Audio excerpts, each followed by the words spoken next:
Hey, welcome to Crossroads. What could be the most important case on January 6th and what actually took place that day is happening right now in the Supreme Court. The decision being made right now will decide the guilt or the innocence for a large number, several hundred people, and could potentially even overturn some of the key charges against Trump and pull out the rug, potentially, from underneath the entire narrative. Let me explain. Again, the most important decision so far on January 6 could very soon be decided by the Supreme Court. This case could overturn the most serious charges against many people who are persecuted or prosecuted, either way you look at it, for entering the Capitol building that day, and could also have a major impact on the charges, again, against former President Donald Trump relating to his alleged role. Look, the first review of this from the Supreme Court was just a few days ago, and it showed the justices were fairly divided on the issue, but their upcoming decision, happening possibly very soon, either way of this will carry very broad implications. Let me explain. The Epoch Times says the Supreme Court is set to hear oral arguments, this was just recently, over the Justice Department's use of an Enron-era obstruction law. Again, Enron was this big company that again was ripping people off, right? The Enron scandal. Enron, of course, after that whole thing happened, new laws were created to outlaw certain forms of destruction of evidence. And that was framed in the idea of obstructing an official proceeding.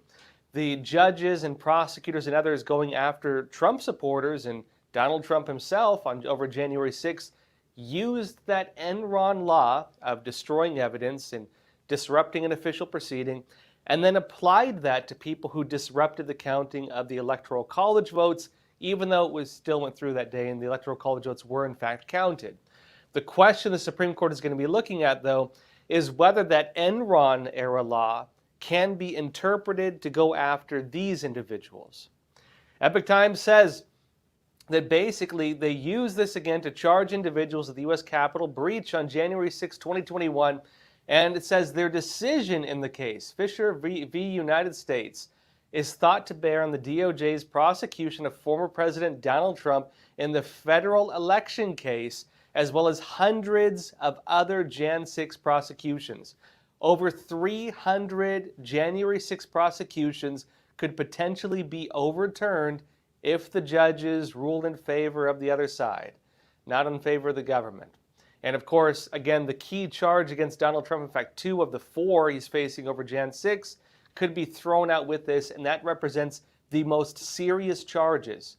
The most serious charges will be gone if they rule in favor, again, of the people who entered the building that day. Mr. Fisher claims he was not part of the mob that forced the electoral certification to stop.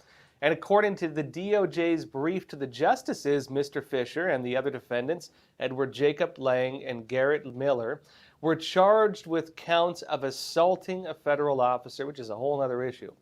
And notes that DOJ alleged that they violated a portion of the Sarbanes-Oxley 18 U.S.C. 1512 C2, which has contested language barring the obstruction of an official proceeding. It notes that section 1512C reads, quote, and this is the law that is being challenged right now. This is the Enron one.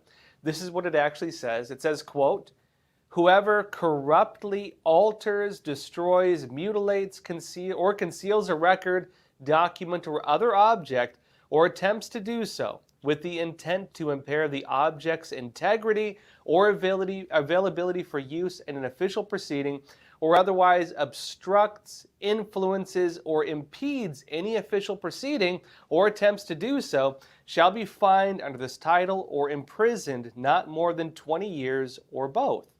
Now, on this point, again, this was the Enron law. It was because people were destroying evidence, and because they destroyed evidence, it interfered with the prosecution.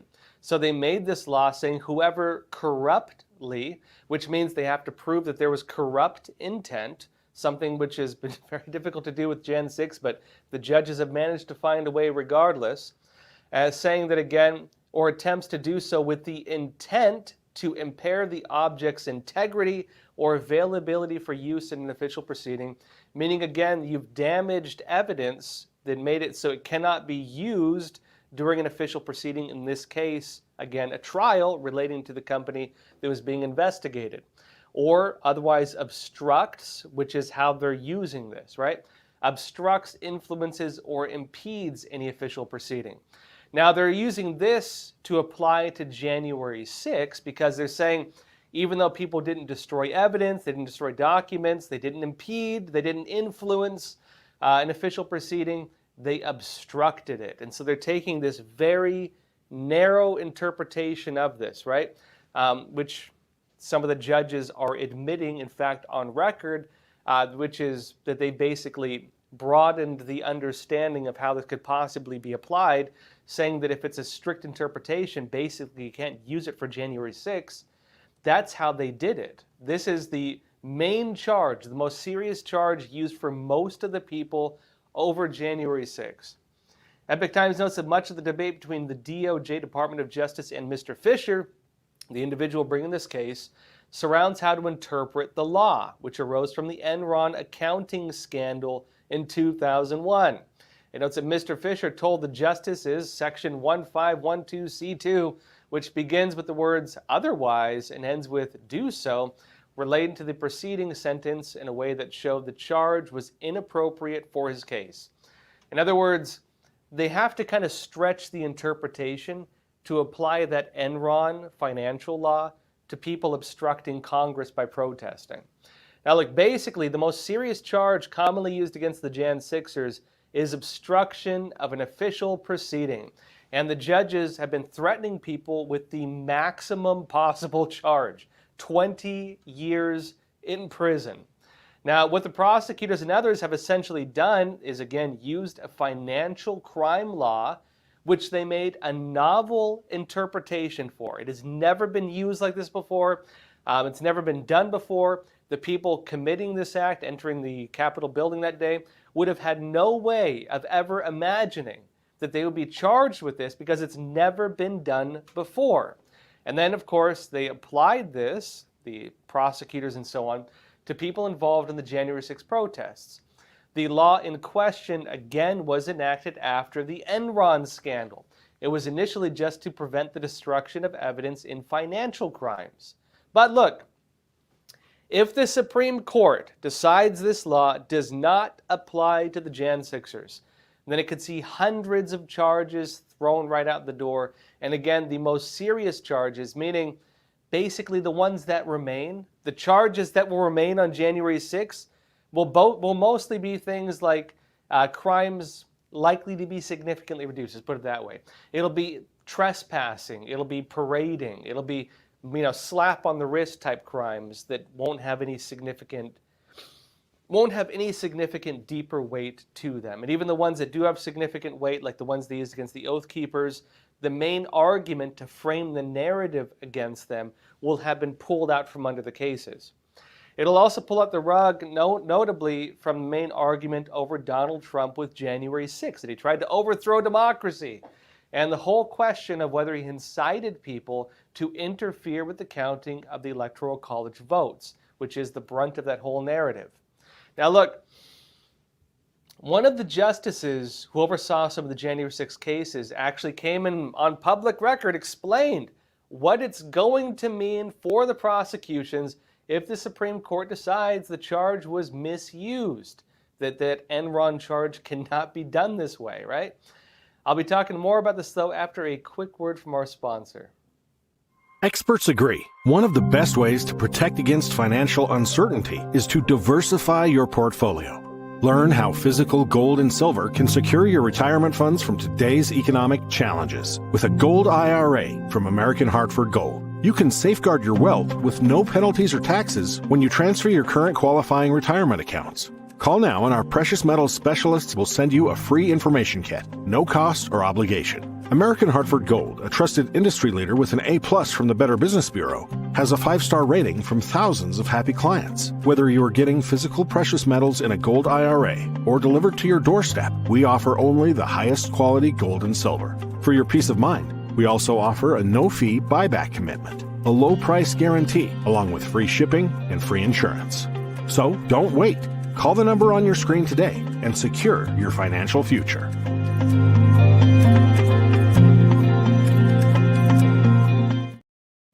Hey, welcome back. A landmark January 6th case is currently in front of the U.S. Supreme Court. And one of the judges who oversaw some of the cases already over January 6th explained on record what it will mean for the prosecutions if the Supreme Court does in fact decide that this charge, the main one over January 6th, has in fact been misused. Here's a video of Judge Tom Hogan explaining it. That seems to me they have their eye on the statute and they're going to read it pretty strictly.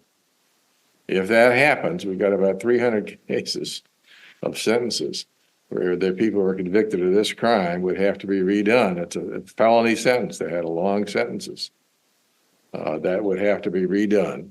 They would have to be released from prison, and they would have to have whatever other charges they had served at the time they served other charges would have to be finished those. But the longer sentence wouldn't be the obstruction case. Now look, did you get that?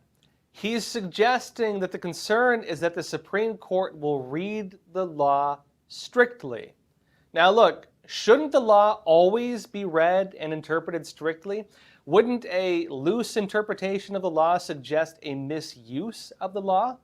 If you're going to be throwing people in prison for 20 years, should you not have a strict interpretation of the law?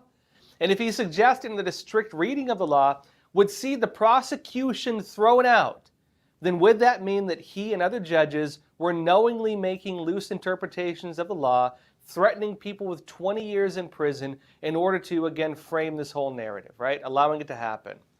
Remember what he also said. He said the longer sentence would be the obstruction case and the charge most people faced over January 6th. Other than that, besides that one, are things like protesting, parading, or trespassing. Slap on the wrist charges. And again, if they get rid of that Enron charge, the financial crimes charge which they've applied to protesting Congress, what does that mean? It means the entire story around January 6th goes from being an attempt to overthrow the processes of our government to becoming an issue of people trespassing and parading. It goes from that to something extremely minor, with the exception of the individuals who, there were some cases of people assaulting police officers, which is pretty serious, but that was on a minor scale. The very few serious charges were also built on the narrative that the disrupting an official proceeding charges represent a type of attempt to overthrow the American system. That's the brunt of the narrative used against Donald Trump. And so if that key charge is pulled out, that means that the narrative that is the rug under the entire narrative comes pulling out and the whole thing comes crashing down.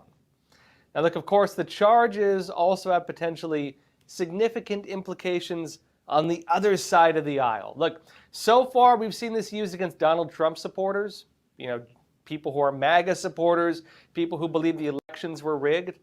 But if the justices decide that this charge can be used in the way that it has been used, it will not only affect the Jan 6ers. I would argue, frankly, given the fact that most of the people who constantly protest and riot in this country are on the other side of the aisle, it'll probably affect them a whole lot more.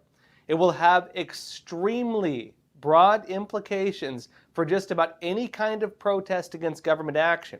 For example, left-wing protesters who are protesting this court case, if they obstructed the justices from arriving at, again, this hearing, if they obstructed witnesses from arriving, if they protested or went to the homes of people who were, again, set to testify, which has happened many times before by left-wing protesters, if they blocked bridges and obstructed an official from attending an official meeting, thereby blocking an official proceeding, if they did any of these things, if they riot, if they protest, if they burn down their communities, if the act of any of this obstructs any kind of an official proceeding, will they then face 20 years in prison?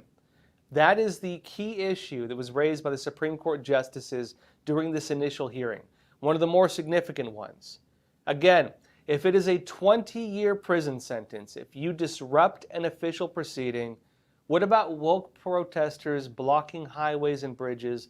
What about Democrats protesting Senate decisions? What about them occupying the offices of elected officials? What about when the protests are on the other side of the political aisle, or the many similar protests and actions like this that we've seen?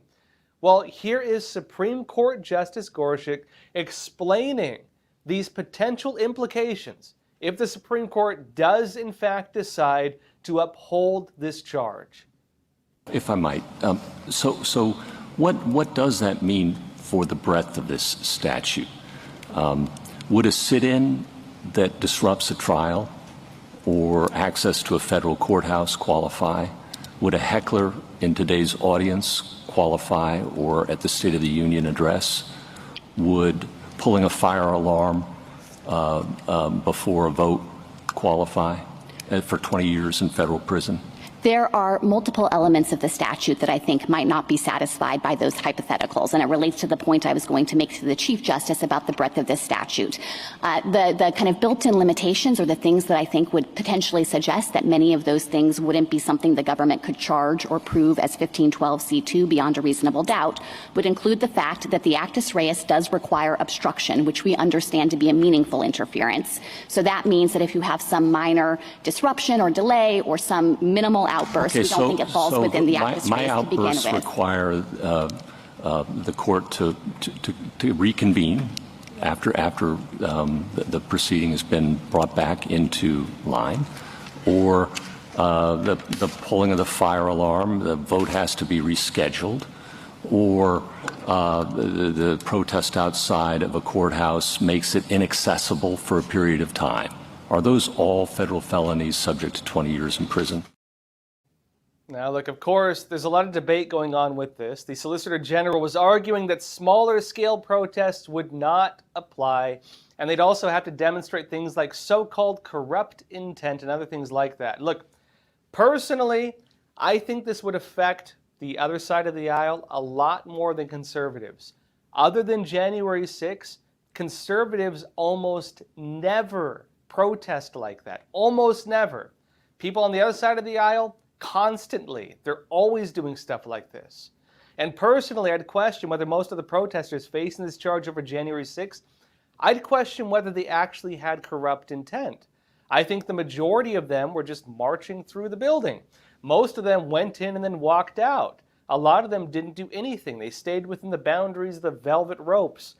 They were escorted into the building, a lot of them. They didn't do anything for the most part once they were in there. I would seriously question, based on their behavior, what their corrupt intent could have possibly been. And I would say the overwhelming majority did not, and of course we saw that, protesters, judges, I'd say they did not have this kind of corrupt intent.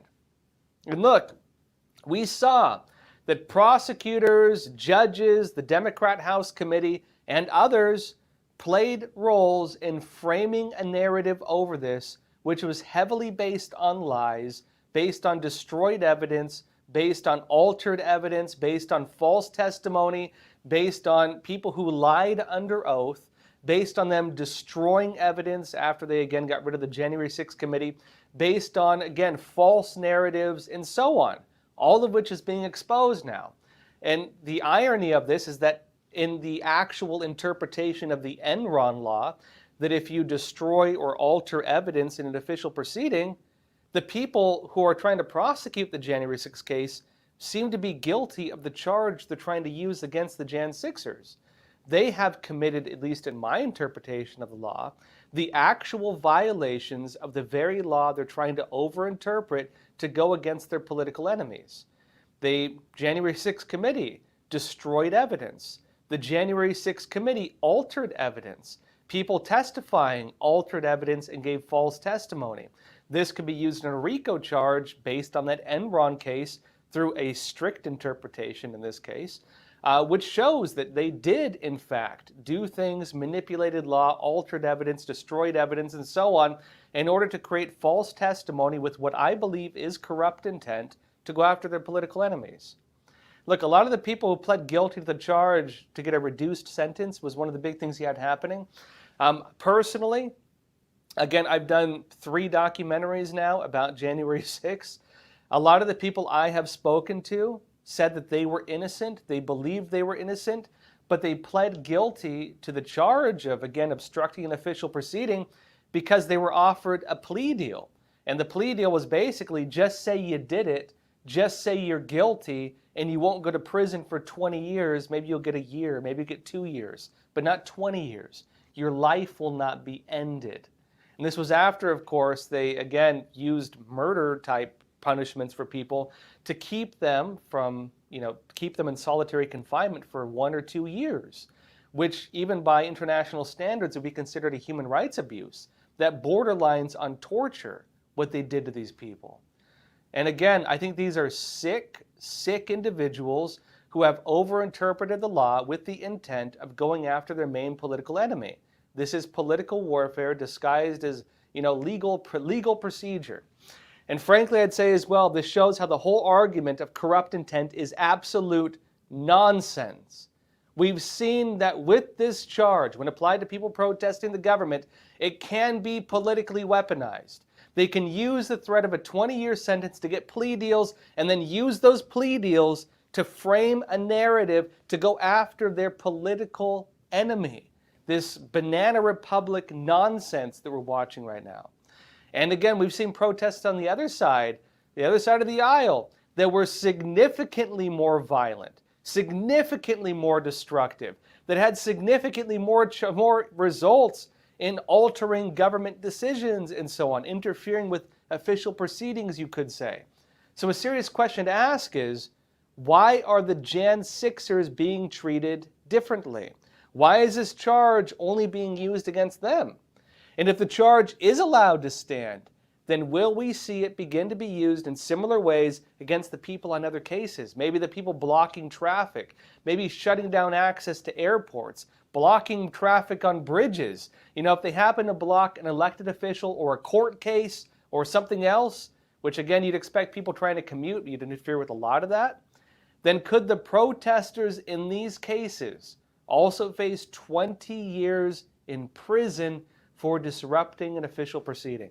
Because remember also, as that judge suggested earlier, the application of this law for January 6 required a non-strict interpretation of the law. And we should ask, how loosely could this be applied in other cases? And remember also, there was not proper security there that day on January 6. There was evidence, in fact, that police were not prepared and were even denied proper support. We're talking about this, though, only on Epoch TV. Again, YouTube censors a lot of this stuff. So if you're tuning in from YouTube, Facebook, Twitter, Rumble, come and join us on Epoch TV for the rest of this discussion, the rest of this episode, the live Q&A. You get access also to our January 6 coverage. At the Epoch Times, we have covered January 6 with some incredible exclusive findings, premium reports, documentaries. We covered this truthfully. In fact, I can proudly say that despite the attacks on us, we have not had to issue corrections on this. Again, I've done 2 documentaries now, a special feature with footage nobody saw before on January 6. We've been going against the narratives, the fake narratives of the corrupt corporate media from the get-go. And, when they were waging a war over the truth of what happened, we have shown the actual facts, and the facts we have shown have withstood the test of time. So if you want to know the truth before any other media reports on it, again, join us on epochtv.com. Link in the description below. And let me show you an example of what you can find on Epoch TV. Again, we were one of the first to cover what really happened on that day, January 6th, in our documentary, The Real Story of January 6th. We covered this extensively before anybody else. And you can watch this hard-hitting documentary only on epochtv.com. The link is in the description below, and I hope to see you there. That was a shooting gallery up there. I could hear the tremble in his voice. She suffered a fairly severe beating, and the video is pretty graphic. Justice for us seems almost impossible. It's not fun to watch somebody die, and they knew she was in mortal peril. They have not asked the hard questions. Why was the Capitol intentionally unsecure that day? The FBI had information about security concerns before January 6th. They're out for blood, and they're getting it. They appear to be winning. Were the actions of the Capitol Police out of line? Were there violations and use of force? Now I describe it as an inside job. I'm ready to do whatever God calls me.